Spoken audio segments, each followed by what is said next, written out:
Hi, I'm Mark Green with the Oklahoman in Washington. The mother of all fights over taxes is heating up inside the Capitol Beltway.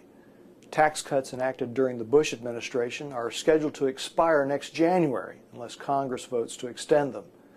Congress is where the main event will be staged. Democrats think the Bush tax cuts, or at least the ones for top income earners, should be allowed to expire, generating more tax revenue to help with the deficit.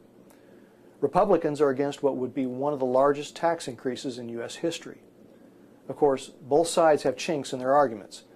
Democrats' concern for the deficit is pretty late in coming, after spending like mad the past year and a half, so much so that the Obama administration expects a $1.4 trillion deficit this year and next. To justify raising some people's taxes, Democrats are playing a little class warfare, saying the rich should pay higher tax rates in exchange for the joys of living in America. The argument doesn't make a whole lot of economic sense, but that's what they're saying. The Republicans have their soft spots too. Their credibility on deficit reduction is being challenged. They spent like mad when they were in control. If they're not raising taxes, what are they willing to cut? It's a valid question. That was the basic discussion the other day on MSNBC when Chris Matthews demanded that Congressman Paul Ryan of Wisconsin name specific programs the GOP would cut instead of raising taxes. Unfortunately for Mr. Hardball, Ryan, the leading Republican on the Budget Committee and a budget whiz, happily named names, rattling off a number of moves he said would save $1.3 trillion. Raise taxes?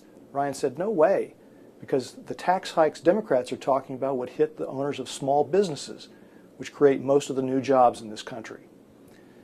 Democrats face a higher bar in the debate because they've been in control of Congress since 2007 and the White House the past year and a half. They're the ones saddled with a bad economy heading into the midterm elections in November. They're the ones being blamed for high unemployment and a jobless recovery. Both are occurring on their watch. Meanwhile, not many economists are going to agree with them that raising taxes right now is a good idea. Polling suggests all of these factors could lead to a Democratic wipeout in November. So what's a party to do?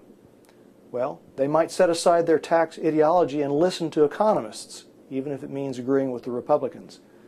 They could put off any tax hikes for a year, maybe two. Let the economy get a whiff of that.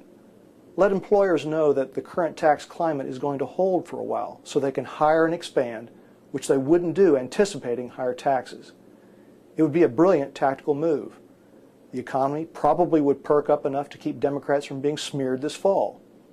It makes a lot of sense, which is why they probably won't do it.